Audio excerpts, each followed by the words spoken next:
Jeune, bonjour. C'est toujours un plaisir de vous retrouver pour ensemble partager sur des sujets qui nous concernent. Aujourd'hui, nous recevons M. Bomba Adama, qui est coordonnateur du projet Emploi Jeunes et Développement des compétences, pour parler du dispositif pour l'amélioration de l'accès des jeunes à l'emploi. M. Bomba, bonjour. Bonjour. Vous allez bien? Ça va bien. Et vous, public, je vais vous demander encore une fois de vous applaudir très très fort, de sorte à signaler votre présence dans ce studio. Voilà. Alors, tout à l'heure également, public, vous pourrez poser donc des questions, vous pourrez poser toutes vos préoccupations, parce que nous avons la chance d'avoir le coordonnateur sur notre plateau. La première question, monsieur, c'est vraiment pour connaître votre structure, donc le PGDEC. À quoi répond donc la mise en place de ce projet? Vous savez que, à l'instar de, on va dire, de la majorité des pays actuellement dans le monde entier, la question de l'emploi jeune est une préoccupation majeure. Quand vous suivez l'actualité, cela fait l'objet de plusieurs débats. La question, c'est de savoir comment donc trouver de l'emploi pour les jeunes.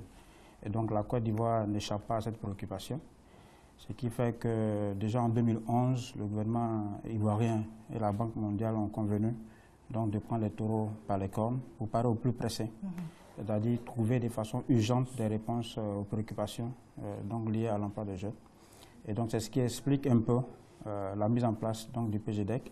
Donc c'est un projet du gouvernement ivoirien financé par la Banque mondiale pour améliorer l'accès des jeunes à l'emploi. Vous avez à côté d'autres structures hein, comme l'AGEP, l'AGEFOP et tout.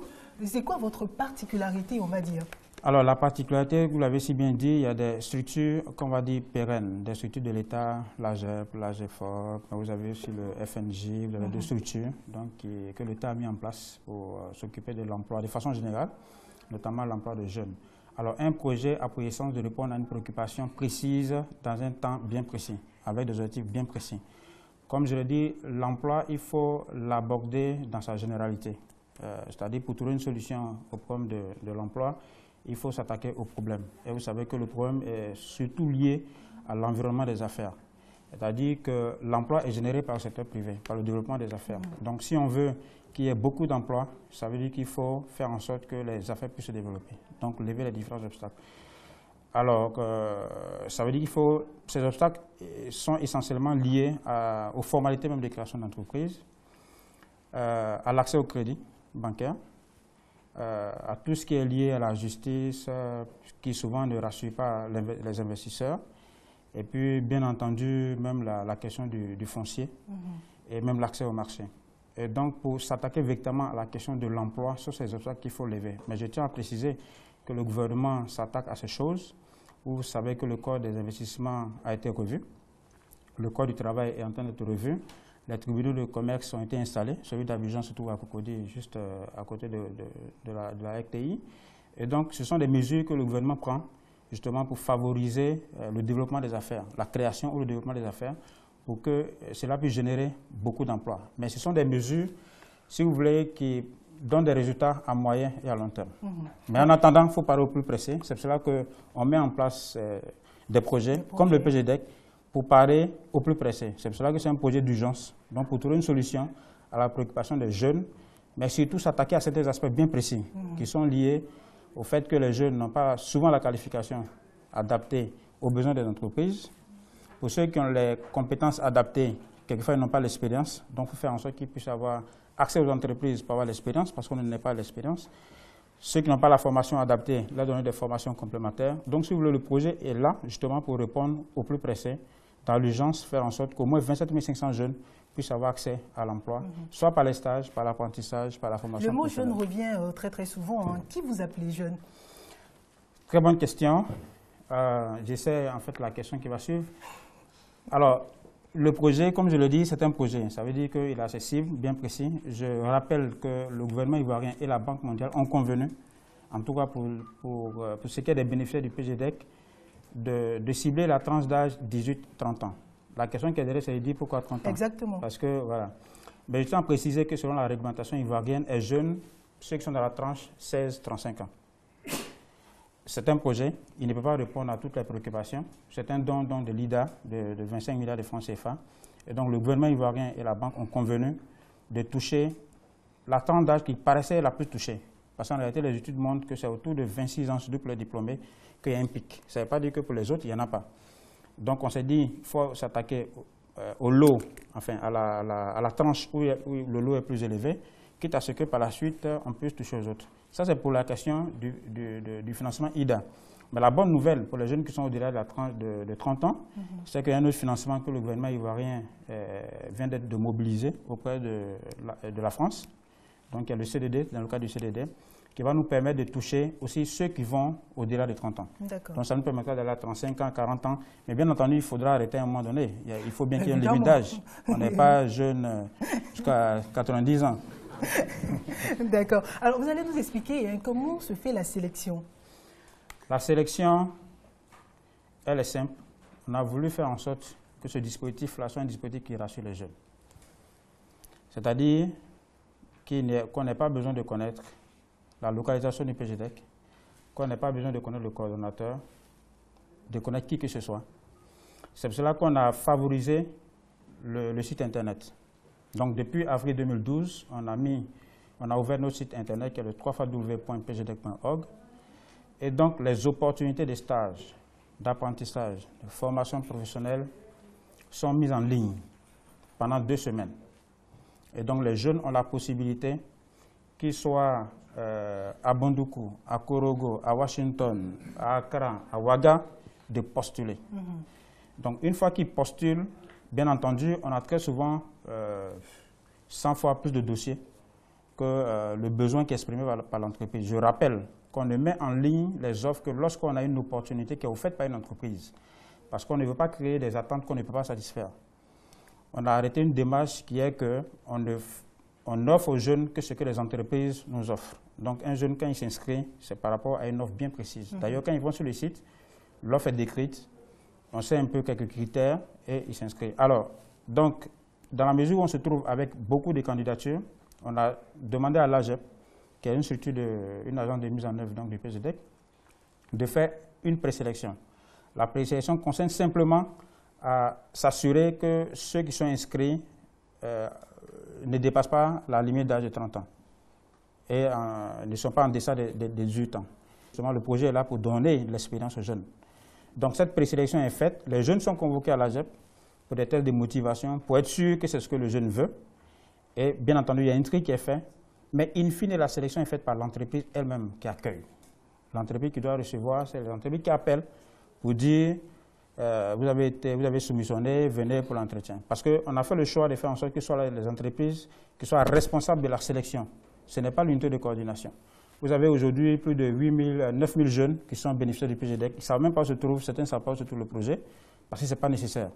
On a mis en place un projet très transparent, justement pour rassurer les jeunes. Aujourd'hui, il y a beaucoup de jeunes qui sont encore dans le doute, qui estiment qu'il faut connaître des gens. Est-ce qu'on peut avoir des chiffres de jeunes déjà mis dans le processus? On a aujourd'hui sur notre site 99 000 jeunes qui se sont inscrits en fonction de 99 442. Je préfère être précis sur les chiffres. D'accord, on va voir ça également à l'écran. 99 442 jeunes qui sont inscrits jusqu'à la date du 30 juin par rapport aux offres qu'on a eu à faire.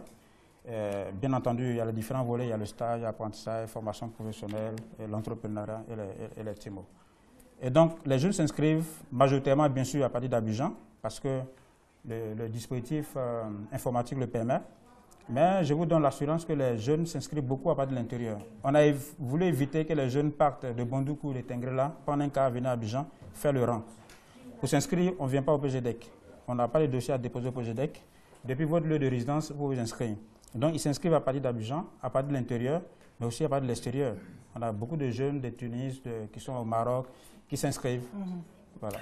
Il y a une question que je devais vous poser avant, c'était concernant la cible. C'est vrai que vous avez parlé de la tranche d'âge, mais il y a également les diplômés ou les sans diplômés. Est-ce que vous acceptez tout le monde ou c'est réservé seulement aux diplômés? Alors, le PGDEC n'est pas un projet élitiste. C'est un projet qui touche un peu toute la catégorie de population de jeunes.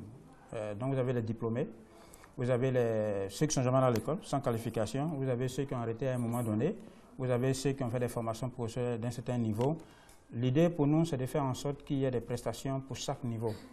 Pour ceux qui sont diplômés, qui ont une bonne formation, mais leur seul obstacle, c'est l'expérience professionnelle. Exactement. Ça veut dire que ceux-là ont besoin d'être dans une entreprise sans connaître Christelle, sans haute formalité, sans payer quoi que ce soit, mais qui puissent avoir accès à une entreprise pour passer 6 mois, 1 an de stage pour acquérir l'expérience.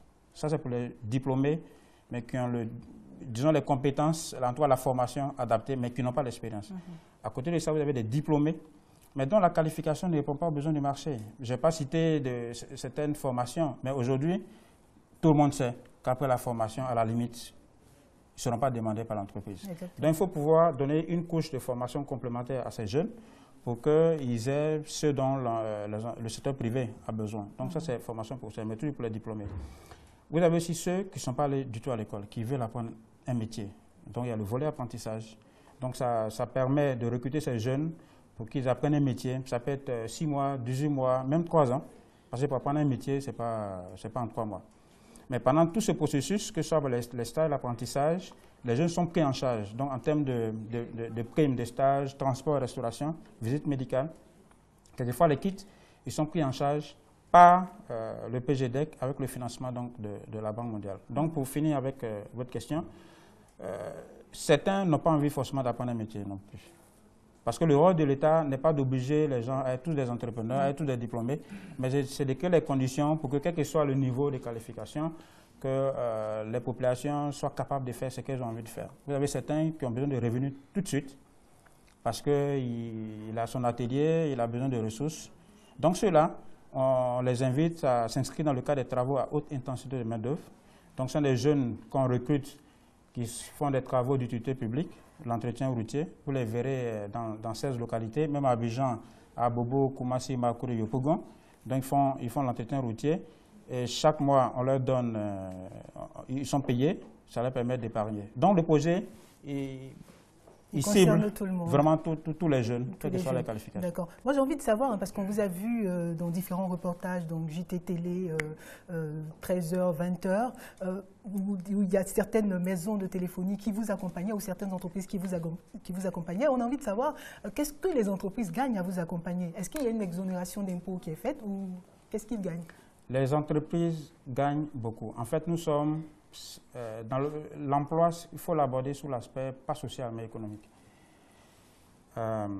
C'est-à-dire que les jeunes qui sont soit en stage, soit en apprentissage, même formation professionnelle, je rappelle que tout ça c'est en entreprise. Ce n'est pas dans les écoles, mais en entreprise, donc dans le secteur privé. Parce que l'emploi c'est le secteur privé, l'État est saturé. Donc il est clair que cette entreprise doit gagner quelque chose. Alors la question effectivement au début qui était posée, c'est de dire, est-ce qu'au niveau fiscal il peut y avoir des facilités? La réponse pour nous, ça c'est une question qui dépasse notre compétence, donc qui est abordée au plus haut niveau. Je pense que le ministre Moussa Dosso, ministre d'État, ministre de l'Emploi, je crois qu'il en fait une préoccupation. Mais en attendant, qu'est-ce qu'on fait? Donc pour que les entreprises puissent recevoir ces jeunes, on a arrêté justement ce système qui est que pendant que le jeune il est en stage, il est en apprentissage, il est en formation professionnelle, que cela ne génère pas de charges supplémentaires pour l'entreprise. C'est pour cela qu'on paye, on prend à la limite tout en charge. Bien entendu, il y a des entreprises qui décident de contribuer, donc de compléter les Vous alignez sur la masse salariale ou qu'est-ce qui est fait? Non, on ne s'aligne pas sur la masse salariale parce que ce qu'on a voulu éviter, c'est deux choses. D'abord, que le jeune il comprenne qu'il est en stage, que c'est un tremplin. Après le stage, il doit pouvoir être recruté. Mais si déjà, au moment du stage, il est payé comme s'il était un employé, il n'a aucun intérêt à être employé. Donc justement, il faut trouver un mécanisme qui le pousse à vouloir être employé. Donc on s'est aligné sur un montant, à la limite, au départ, on s'est dit le SMIC. Le SMIC était, je crois, de 36 000. Mais on avait l'information que le code était en train d'être revu et le SMIC sera tous les 60 000. Donc on s'est dit, on va anticiper, on va mettre au nouveau 65 000. Donc les jeunes reçoivent 65 000 francs, c'est ça, en termes de primes. Donc ce que l'entreprise gagne, c'est qu'elle reçoit des jeunes, mais en fonction de ses besoins. On a fait en sorte de limiter le quantitatif, mais qu'une entreprise reçoive en fonction de ses besoins. L'entreprise vous dit, dans 6 mois, dans 1 an, j'aurai besoin de 2 comptables. Nous, on négocie pour que on prenne 3 jeunes, 4 jeunes qui font leur stage, et à terme, que l'entreprise puisse recruter ces 2. Donc, en réalité, l'entreprise gagne parce qu'à terme, en réalité, elle est en train de formater un jeune qui va répondre à son esprit, à son canevas. Et quand il va recruter ce jeune-là, le jeune répond à son besoin. Mais même quand il est en stage, ou même quand il est en apprentissage, à un moment donné, il devient très opérationnel. Certains sont là, ils vont le dire. Et je me réjouis de ce que ce système En tout cas, pendant qu'ils sont en stage, ça marche parce que beaucoup sont responsabilisés. Je ne vais pas citer d'entreprises, mais il y a des entreprises vraiment modèles où les jeunes sont véritablement responsabilisés. Ils travaillent comme si c'était des employés. Certains vous disent qu'on n'a pas le temps même de répondre nous à nos mails parce qu'ils sont très pris. Mais je me réjouis, je suis content pour ça. Je préfère qu'ils soient très occupés plutôt qu'ils passent le temps à s'ennuyer. Parce que la question des stages, elle n'est pas nouvelle. Mais c'est l'approche qui change. Il y a beaucoup de jeunes qui ont fait des stages, 3, 4, 5 fois des stages. Mais en réalité, pendant ces stages, ils n'apprennent rien du tout. Parce que ce n'est pas interventionnisme. Écoute, Christelle, il faut prendre mon neveu, il est là. Mais pas tout son temps avec l'assistante. Il n'est pas à son poste réel.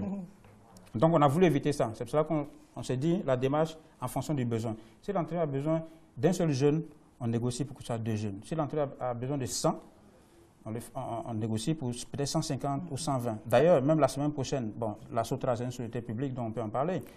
Il y a 250. De toute façon, après, vous pourrez passer à la DCM. Allez-y, allez-y. Non, c'est dit, par exemple, avec la Sotra, on va faire le welcome day le 1er août, mais c'est environ 252 jeunes. Mais à terme, ça va être 331 jeunes. Mais là, les négociations, la Sotra nous demandait 2000. On leur a dit, mais c'est trop. Est-ce que vous êtes sûr que vous pourrez recruter? Ils nous donnent toute l'assurance. Ça veut vous dire que même dans la démarche, on essaie d'être prudent. On ne veut pas faire du chiffre, du quantitatif. Parce qu'à terme, on va nous attaquer sur le résultat. Parce que le résultat, c'est que les jeunes soient recrutés. Ce n'est pas qu'ils fassent des stages. Ça, c'est le processus. Stage, apprentissage, formation. Mais où on nous attend, dans 1 an, 2 ans, il y a combien qui sont recrutés. Exactement. Donc, dans la démarche, on essaie de faire attention. J'ai envie de savoir, hein, peut-être que je suis un peu féministe aussi sur les bords, et je ne m'en cache pas. Vous faites bien. Quelle est on va dire, la place de la jeune fille dans ce projet-là? Alors, on a pour obligation, dans notre cas de résultats, en tout cas au niveau des indicateurs, on a pour obligation de faire en sorte qu'au moins 30% de femmes soient bénéficiaires du projet. Au moins 30%? Au moins 30%. Les statistiques montrent que si déjà on arrive à atteindre au moins 30%, c'est bon. Parce qu'en réalité, il y a des métiers qui n'intéressent pas les femmes. On a aujourd'hui, dans le domaine de l'électricité, cette jeune dame, elle fait la formation à la CIE. On pourra tout à l'heure recueillir son témoignage. Sur les 156, je ne sais pas si ça vaut 5, il y a des métiers qui n'attirent pas les femmes. Dans les véhicultures, les seigneurs, les greffeurs, il n'y a aucune femme. Donc on est conscient qu'il y a des métiers qui n'attirent pas. Il faut se donner des indicateurs qu'on est capable d'atteindre, des outils qu'on est capable d'atteindre. Donc on s'est dit au moins 30%. Bien entendu, il y a d'autres métiers où on peut avoir 70-80%. Mais on a pour objectif de faire en sorte qu'au moins 30% de bénéficiaires, ce soit des femmes. D'accord. Je voudrais bien recueillir donc le témoignage de jeunes qui sont passés par ce projet, comment vous avez fait aujourd'hui, où vous en êtes. On va commencer déjà par la dame. Oui, allez-y. On allait sur Internet, on est rentré dans l'offre d'emploi, on est allé sur le site PGDEC, on a vu les autres d'emploi, on a postulé, on a regardé ce qui nous intéressait. D'accord. Le diplôme qu'on avait, puisqu'il y avait un diplôme dont on a postulé, on était là un bout de temps, on nous a appelés, on dit que vous êtes retenus. Donc, on allait nous donner rendez-vous au CME. On allait composer, il y a eu un tri là-bas, nous était retenus, et on a eu à faire la formation. D'accord. D'accord. Et aujourd'hui, où vous en êtes? Vous êtes recruté ou vous êtes encore en stage ou... Je suis encore en stage. D'accord, ok. Bon, on va croiser les doigts pour vous. Juste à côté de vous. Et je suis allé sur le site et là, j'ai vu l'offre que proposait la Sotra en fonction de ma formation. D'accord. Je suis ingénieur de formation, donc j'ai postulé pour l'offre d'ingénieur de maintenance à la Sotra. À la suite de cela, j'ai été contacté par l'AGEP. Et après les premiers tests, nous avons été retenus et puis ensuite nous avons fait un entretien individuel au niveau de la société, au siège de la Sotra. À la suite, nous avons été retenus pour commencer les stages. D'accord, donc là, en ce moment, vous êtes toujours en stage? Oui, je suis en stage toujours. D'accord. Je suis partie postuler sur le site www.pgdec.org où j'ai vu l'offre, je me suis inscrite. Ensuite, il y a l'AGFOP qui m'a contactée pour faire un entretien et c'est à la suite de ça que on m'a recrutée. Donc, en ce moment, je suis à l'Imprimerie nationale, l'intégration, tout se passe bien. Et merci. Vous êtes en stage, vous êtes embauché? Je suis en apprentissage. En apprentissage, oui. D'accord. Oui, allez-y. Le PGDEC, comme j'ai défini, c'était le projet d'emploi jeune et développement des compétences. Comment nous avons été recrutés à travers ce projet. il faut dire que ce projet, comme le coordinateur l'a dit d'entrée de jeu, a voulu faire, sinon a fait le recrutement de façon transparente. Donc, chemin faisant, c'est via le site du PGDEC, qui est le www.pgdec.org. Donc, il revenait à tout jeune de postuler sur ce site. Ce que j'ai fait, et après avoir postulé, j'étais chez moi tranquillement. Bon, comme on a l'habitude de le faire, on postule, on attend, jamais on nous appelle. Et cette fois-ci, j'ai reçu un coup de fil. Et de quelle entreprise, je ne peux pas dire le nom, pour cause de publicité. Et cette entreprise m'a dit que j'étais convoqué à un entretien. Et c'est après avoir réussi les différentes phases de l'entretien au sein de l'entreprise que j'ai été retenu pour faire le stage au sein de cette entreprise depuis août 2012. Est-ce que vous apprenez vraiment au sein de cette entreprise? Et puis, est-ce qu'il y a un suivi? D'accord. Déjà, il faut dire que, franchement, au sein de cette entreprise, nous apprenons beaucoup. Et j'ai compris, pourquoi est-ce que cette entreprise est leader dans son secteur. Vous pensez que si vous sortez de cette entreprise, vous pourrez capitaliser tout ce que vous avez appris? Tout à fait. En tout cas, en ce qui concerne le poste que j'occupe, je suis sûr de pouvoir être à la hauteur. D'accord. Et est-ce qu'il y a un suivi? Est-ce que, normalement, on va dire des membres du PGDEC passent régulièrement voir ces jeunes en stage dans les entreprises et tout? Pour nous, il ne s'agit pas donc de mettre ces jeunes dans les entreprises et puis les abandonner. Donc, il y a un suivi qui s'est fait à 2 niveaux. Le premier niveau, c'est le suivi technique, donc qui est confié à l'AGEP, qui est la structure étatique mandatée pour le faire. Donc, qui, chaque mois, chaque trimestre, en tout cas, a pour mission de pouvoir rencontrer les jeunes, se recueillir auprès de leurs préoccupations, surtout voir au niveau technique comment donc, le stage se passe. Pour l'apprentissage, c'est l'AGEFOP qui le fait. Donc, comment donc, les opérations se mènent, s'ils apprennent véritablement quelque chose. Parce qu'en réalité, comme tout projet, les choses ne se passent pas forcément à 100% comme prévu. Il y a des entreprises qui vous disent on a besoin d'électrotechniciens.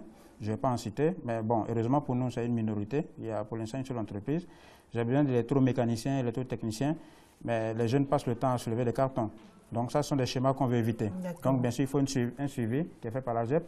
Mais nous, en tant qu'unité de coordination de projet, on garde aussi le contact avec ces jeunes. C'est pour ça qu'on a créé donc, des adresses mail group pour que ces jeunes puissent s'inscrire. Mais comme je l'ai dit, heureusement ou malheureusement, pour nous, ils sont tellement occupés, très souvent, ils n'arrivent même pas à se connecter pour répondre. Donc, l'idée pour nous, c'est de faire en sorte qu'à tout moment, ils puissent nous saisir pour poser leurs préoccupations, pour qu'on puisse rattraper ce qu'on peut rattraper. D'accord. Alors, monsieur, vous allez continuer votre intervention et puis vous allez nous dire aussi le poste que vous occupez, mais pas l'entreprise dans laquelle vous êtes. J'occupe le poste en tant que poste de chargé clientèle en agence. D'accord, d'accord. Et vous continuez votre intervention, vous nous disiez que vous appreniez énormément là-bas et que vous pouviez éventuellement, à la sortie donc, de cette entreprise, à capitaliser cela. Tout à fait. C'est-à-dire quand je dis tout à l'heure que j'apprenais énormément au sein de mon entreprise, effectivement, en tant que chargé clientèle, je le dis parce que déjà à notre niveau, nous faisons l'objet de suivi de la part de nos responsables.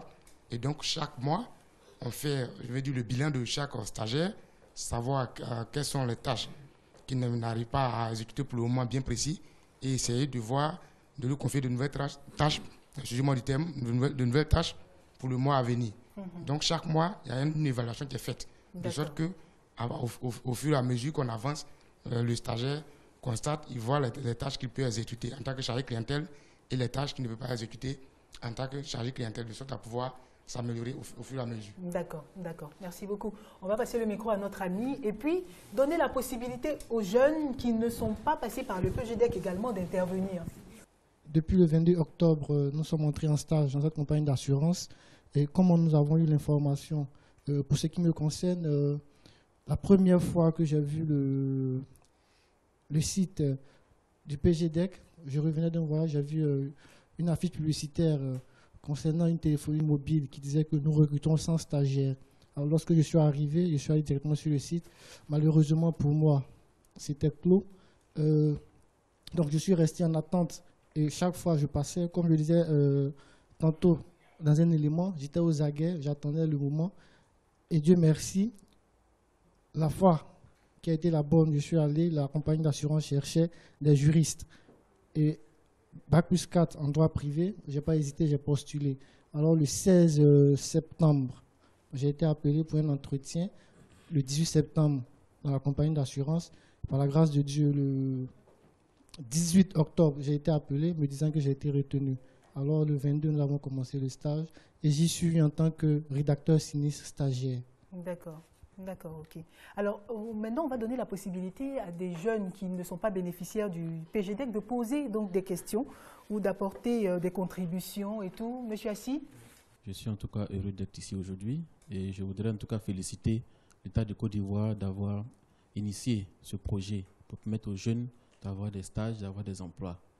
Et nous voulons en tout cas demander en même temps à la RTI de poursuivre aussi, d'aider le PGDEC à pouvoir aussi avoir des initiatives au sein de la RTI, avoir des stages, ce serait très important. Très important. Voilà. Il me le disait hors antenne, oui. Et vous, c'est pas grave. En tout cas, nous sommes contents et nous demandons, en tout cas au niveau du PGDEC, quel est le plan de communication qu'ils ont mis en place pour pouvoir, en tout cas, c'est un produit, pouvoir vendre ce produit-là.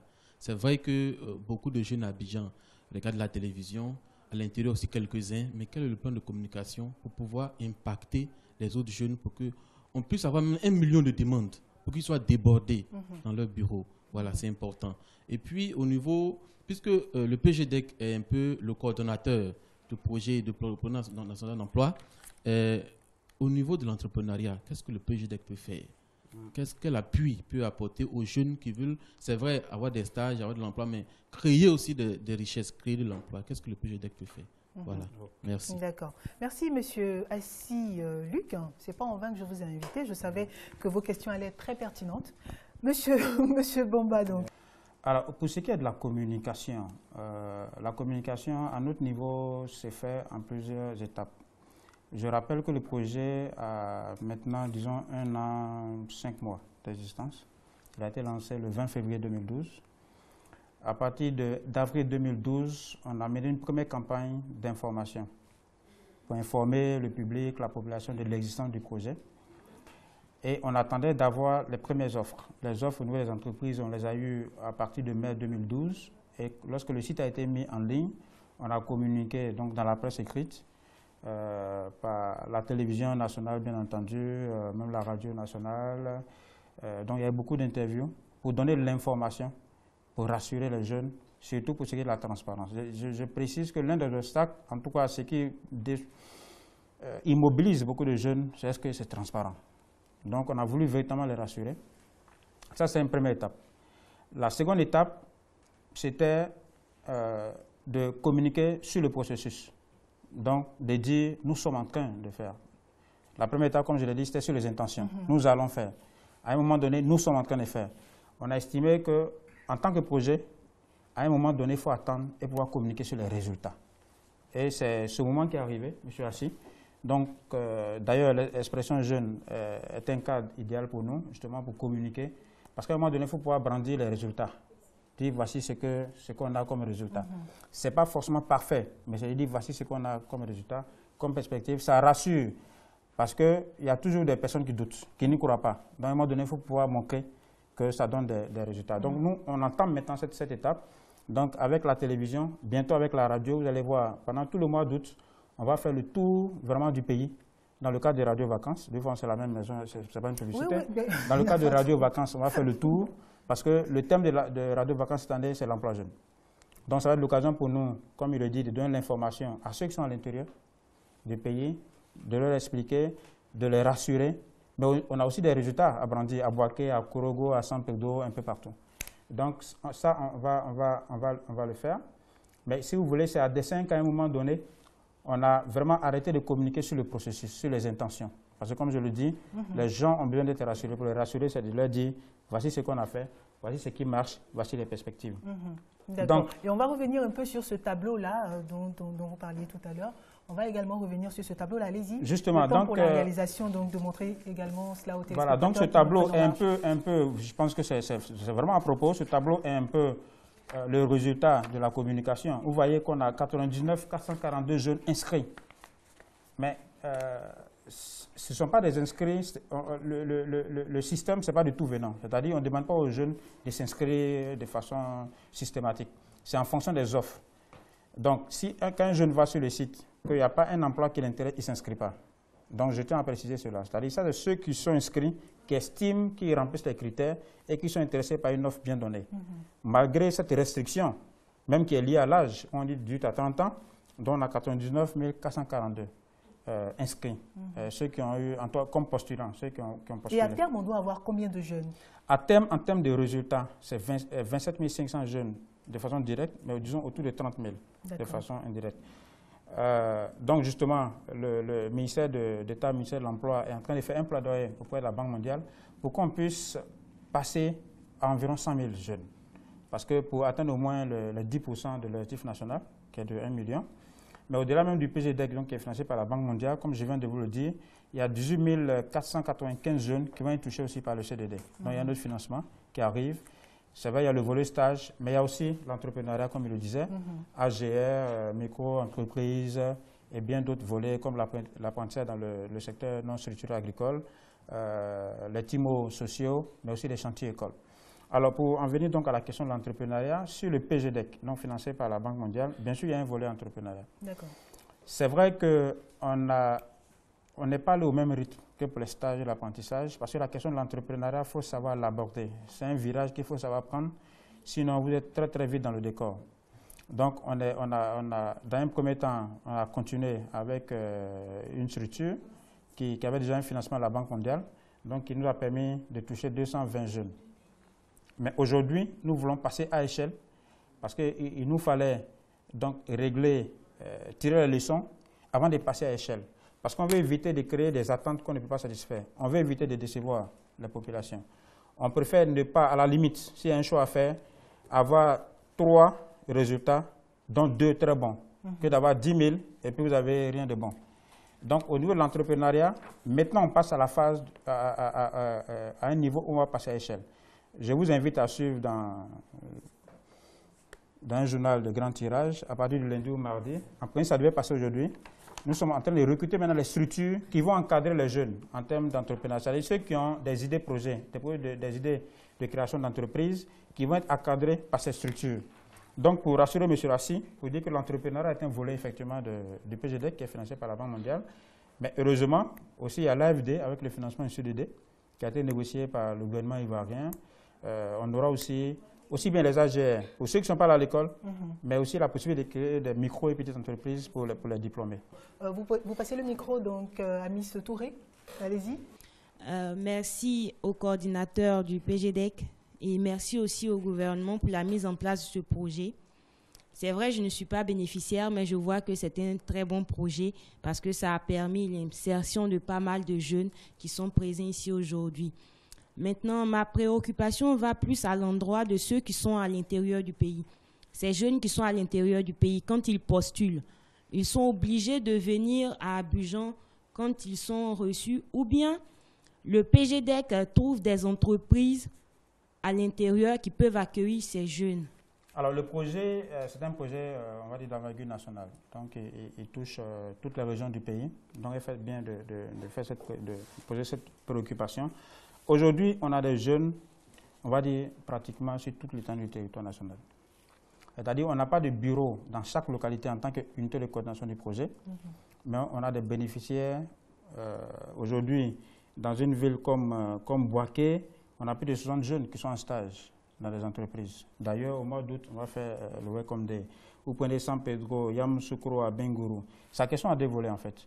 Comment les jeunes ont accès à l'information, comment ils s'inscrivent, comment est-ce qu'on collecte les offres de stage et autres. Je précise que nous sommes en tant qu'unité de coordination. Le PGDEC, c'est un ensemble d'acteurs. Vous avez l'unité de coordination du projet, non, nous c'est la gestion fiduciaire, mais vous avez les acteurs de mise en œuvre, qui sont des acteurs de pilotage. Donc l'AGEP, pour le volet stage, donc l'AGEP, la direction générale, prend appui sur ces démembrements dans la localité. Donc, comme je le dis, en termes de collecte d'offres de stage, ça veut dire qu'à Boaké, l'agence de l'AGEP qui est à Boaké fait ce travail de prospection. Donc, fait la prospection auprès des entreprises, collecte des offres. Mais tout ça, c'est mis en ligne. Donc, l'information est sur notre site. Pourquoi on centralise? Aujourd'hui, pour qu'un jeune, comme je le dis, qui est à Boisseau, qui est, je sais pas moi, à Bouna, qui est à Odjene, qu'il ait l'information et qui ne prenne pas le car, comme Ms. Touro le dit, qui ne prenne pas le car pour venir faire le rang au PGDEC. Et puis déposer des cailloux à 3 h du matin. Non. De là-bas, il s'inscrit sur le site. Je comprends que toutes les villes ne sont pas bien couvertes en termes de mais je préfère qu'un jeune part de Tengrela, arrive à Korogo pour s'inscrire, il va dépenser moins. À Korogo, c'est celui qui connaît quelqu'un. Plutôt qu'il prenne son cas, venir à Abidjan, peut-être qu'il ne connaît personne, faire un rang à 3 h du matin, et puis même les résultats, comment on les communiquerait, les afficher, après ils vont arracher. Donc, si vous voulez, on a utilisé les technologies qui existent. Donc, pour répondre à sa question, les jeunes n'ont pas besoin de se déplacer. Déjà, de leur lieu de résidence, ils ont accès à l'information, par la télé, par la presse écrite, par le site internet. Ils peuvent s'inscrire. Je peux comprendre que certains n'ont pas le niveau d'instruction nécessaire pour s'inscrire. C'est pour cela qu'on a demandé à l'AGEFOP. À l'AGEP, ils sont... Bon, l'AGEP encore, c'est les stages. En général, ce sont les jeunes diplômés. Donc, tout le monde, les jeunes sont habitués. Écoutez, sans même la recherche d'emploi, ils vont très souvent sur le net. Mais c'est surtout pour l'apprentissage, pour les jeunes sans qualification, très souvent non scolarisés. On a demandé à l'AGEFOP de recevoir les dossiers dans les agences, mais d'inscrire ces jeunes-là sur le net. D'inscrire ces jeunes sur le net. Pour que tout le monde entre par vraiment la même porte et que le recrutement se fasse de façon transparente.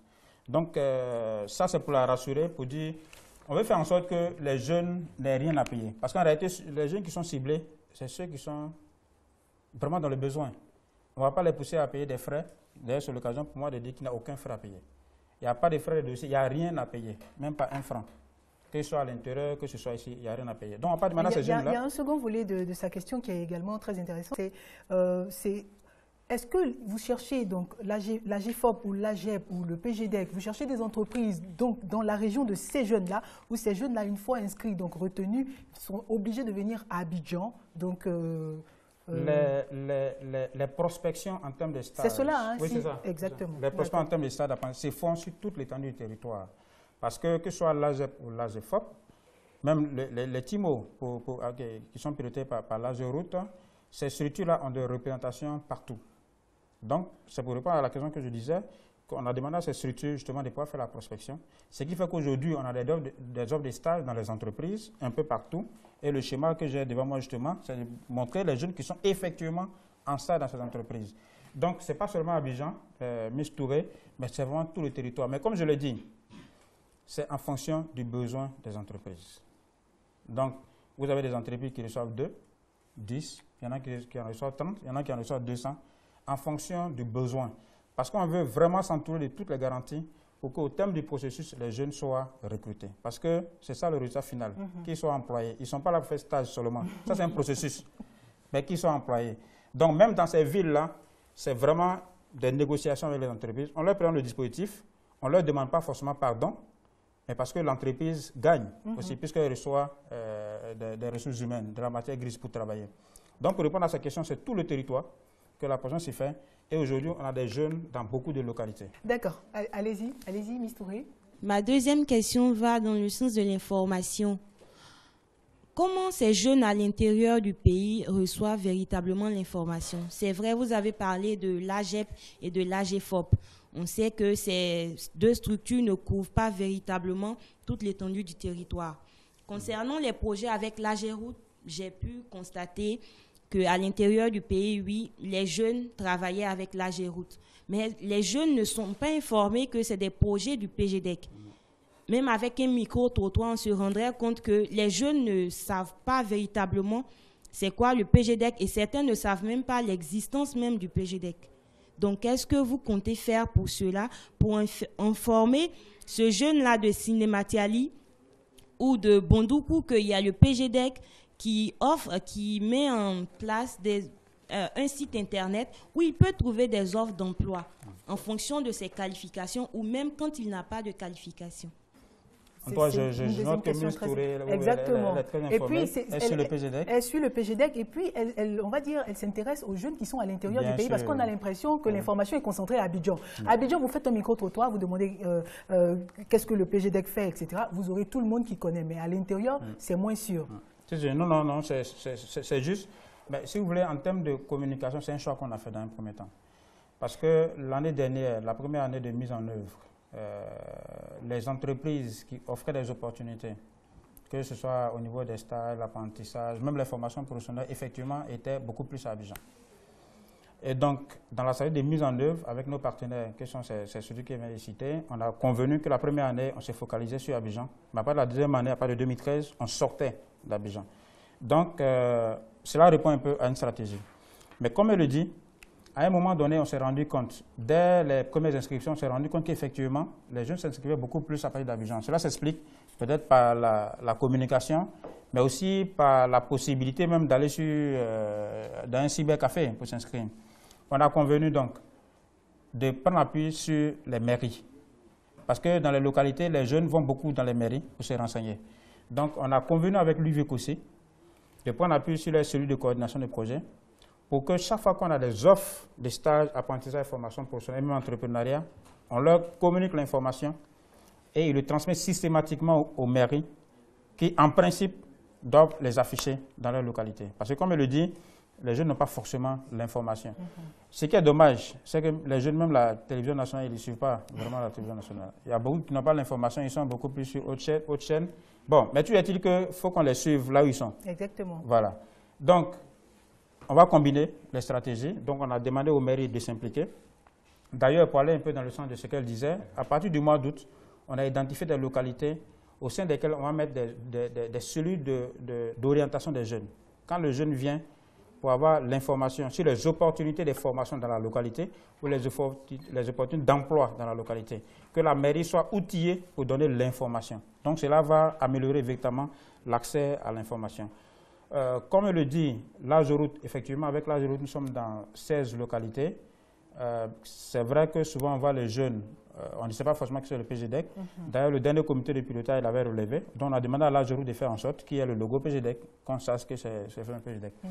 Et si vous voulez, à un moment donné, on n'en a pas fait une préoccupation parce qu'on ne veut pas forcément se mettre de l'avant PGDEC. On ne défend pas forcément une marque, un logo. Pour nous, c'est d'abord le résultat. Donc, à tout moment, on peut mettre de l'avant le PGDEC, mais c'est d'abord une initiative du gouvernement ivoirien. C'est vrai que c'est financé par la Banque mondiale, mais c'est une initiative du gouvernement ivoirien. Il est préférable qu'on sache que c'est le gouvernement ivoirien plutôt que l'outil qui est le PGDEC. Mais elle a parfaitement raison, c'est des choses qu'on va rattraper. Mais en termes d'information, vous allez voir, à partir du mois d'août, les gens seront assaillis d'informations. Voilà, les jeunes auront accès à l'information, ils pourront s'inscrire directement à partir de leur localité, soit par le site, soit au niveau de l'AGEFOP, de l'AGEP, mais au niveau des cellules qu'on va mettre en place. Pour que non seulement il ait l'information, mais qu'ils puissent s'inscrire. Ce qu'on a envie de savoir, nous, c'est l'intérêt d'investir dans les jeunes, avant de prendre les différentes préoccupations de nos amis qui sont sur ce plateau. L'intérêt d'investir dans les jeunes, question très intéressante, parce que les jeunes, c'est l'avenir de demain. Ceux qui vont gérer ce pays, ce sont les jeunes d'aujourd'hui. Ceux qui vont gérer les entreprises, qui vont créer la richesse, ce sont les jeunes d'aujourd'hui. Si on n'investit pas dans nos jeunes, ça veut dire qu'on n'investit pas dans l'avenir du pays. Mais au-delà de cela, ne pas investir, le coût est très énorme. C'est vrai, le coût d'investissement dans les jeunes est élevé, mais ne pas investir, le coût est beaucoup plus énorme, même sur la sécurité et la paix sociale. Un jeune qui ne sait pas ce qu'il va manger quand il se réveille. C'est cette réponse-là que j'attendais justement. Oui, mais, non, mais au-delà de ça, c'est vrai qu'un jeune qui est désorienté, écoutez, qui est là à l'école, pendant qu'il était à l'école, il a rêvé. Et à un moment donné, il se rend compte qu'il n'a plus d'avenir. Vous ne pouvez pas le raisonner. Donc, il faut lui donner, au-delà de l'espoir, mais il faut lui donner un avenir. Donc, c'est pour cela que le gouvernement ivoirien, et avec un partenaire comme la Banque mondiale et bientôt l'AFD, investit beaucoup dans les jeunes, parce que c'est une préoccupation. Investir dans les jeunes, c'est de nous assurer une paix sociale. Mais mieux, comme j'ai l'habitude de le dire, dans 1 an, 2 ans, on sera tous heureux de voir ces jeunes-là devenir des pères, des mères de famille, être capables de scolariser leurs enfants, d'acheter, de payer les ordonnances, ainsi de suite, ainsi de suite. Donc, le faisant, disons, c'est pour la sécurité de tout le pays. D'accord. Monsieur Faris-Ombeu, on part pour votre question. Je voudrais revenir déjà sur la question que vous avez posée à l'invité spécial. Alors, il faut dire que c'est très important de pouvoir investir dans la jeunesse parce que déjà le président chinois disait dans le rapport des Nations Unies 2012 qu'il était très important de pouvoir investir dans la jeunesse parce que c'est cette jeunesse qui développe le pays. Aujourd'hui, nous sommes en train de parler de la question de l'emploi des jeunes. Alors, il n'y a pas longtemps, nous avons vécu une situation assez dramatique, assez grave au niveau de la Côte d'Ivoire et nous avons tous constaté que c'était des jeunes qui étaient en avant, qui étaient au devant des choses. Imaginez un instant que tous les jeunes avaient au moins une activité à mener, génératrice de revenus. Vous verrez que toutes les offres qui ont été faites à ces jeunes-là, histoire de prendre des armes. Vraiment, ils auraient été moins influençables. Exactement, merci. Alors, pour revenir maintenant sur ma question, je tiens à féliciter le PGDEC. Et je tiens à féliciter encore un grand merci au gouvernement qui ne cesse de travailler, ne cesse d'orienter des actions aux endroits des jeunes. Alors, ma grosse question, c'est de savoir, aujourd'hui, si nous considérons par exemple que nous avons 50 jeunes qui sont pris pour des tests et d'autres 15 personnes sont retenues, qu'est-ce qu'on fait de ceux qui ne sont pas retenus? Cela veut dire déjà qu'un petit potentiel qu'ils n'ont pas. Qu'est-ce que le PGDEC fait? Parce que ceux-là vont se retourner. C'est la première question. Deuxièmement, aujourd'hui, fort est de constater que les jeunes vont à l'école ou à l'université sans toutefois savoir l'objectif final. On va comme ça et à la fin, on cogne le visage au mur. C'est maintenant qu'on va chercher à travailler et qu'est-ce qu'on va faire et là on est coincé. Je pense que aussi le PGDEC doit aussi pouvoir penser à cet aspect-là, puisque c'est un système de fonctionnement qui va perdurer. Donc à ce niveau, il doit y avoir une réflexion. Et c'est ce que je voudrais dire à ce niveau. D'accord.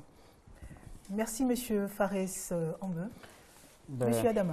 Christelle, je me rends compte que vous avez bien sélectionné vos jeunes. Et ce sont mes 3 pions clés d'expression jeune. Sont très pertinentes.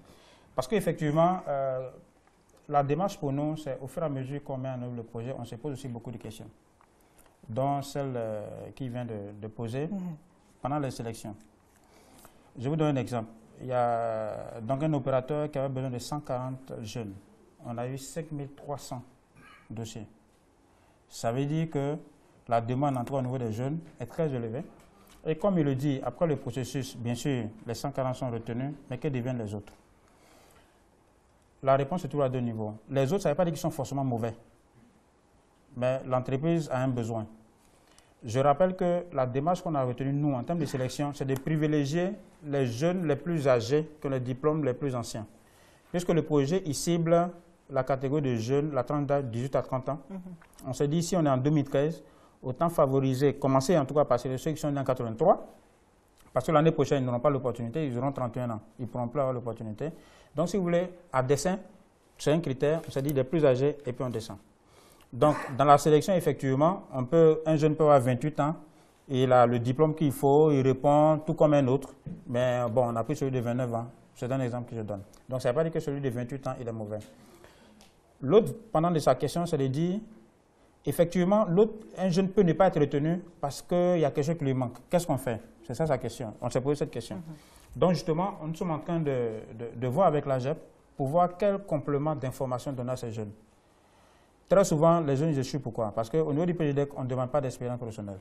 Donc, ce n'est pas parce que vous n'avez pas d'expérience professionnelle. On dit 18-30 ans. C'est des critères génériques. 18-30 ans. Si on cherche un comptable, il faut avoir un diplôme comptable. Si on dit BTS, il faut avoir le BTS. On dit ingénieur, il faut avoir... C'est tout.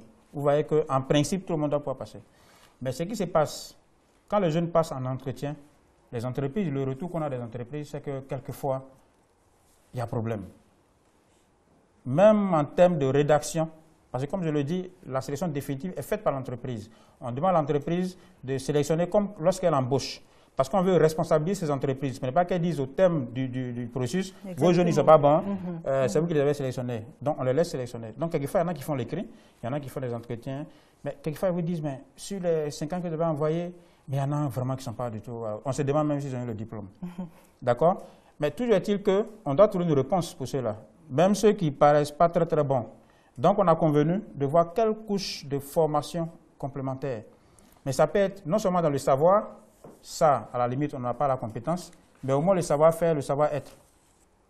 Le savoir-faire, le savoir-être. Très souvent, il y en a qui sont éliminés simplement par... Une entreprise, quand elle recrute, par exemple, un leader, dans les tests, on vous met par groupe, on vous laisse discuter, on essaie de voir déjà qui peut être leader du groupe. Qui émerge. Voilà, qui émerge. Mais ça aussi, c'est des techniques, il faut que les jeunes sachent comment ça se passe. Très souvent, ils ne savent même pas, peut-être il est bon, mais bon, il est timide, il est intimidé. Donc, je suis d'accord avec lui. On est interpellé par cette situation. Donc, on a convenu effectivement de donner une couche supplémentaire de choses. Alors, maintenant, pour ce qui est de comment orienter les jeunes, je tiens à rappeler que le ministère d'État, le ministère de l'Emploi, est justement en pleine réforme de la formation professionnelle. Parce que la formation professionnelle, mais au-delà de la formation professionnelle, même l'éducation nationale, l'enseignement technique, il y a un vaste chantier de réforme de tout ce système pour que les formations, que ce soit les modules, mais même les domaines de formation, répondent aux besoins des entreprises. Avant, on formait et après, on se disait qu'est-ce qu'on en fait, comme il le dit. Maintenant, c'est de dire, dans 2 ans, 3 ans, quel sera le besoin sur le marché, dont on forme en fonction de ça. Si demain, on n'a pas besoin, je prends un exemple, on n'a pas besoin d'archivistes ou même d'informaticiens, ce n'est pas la peine d'en former maintenant, il faut attendre.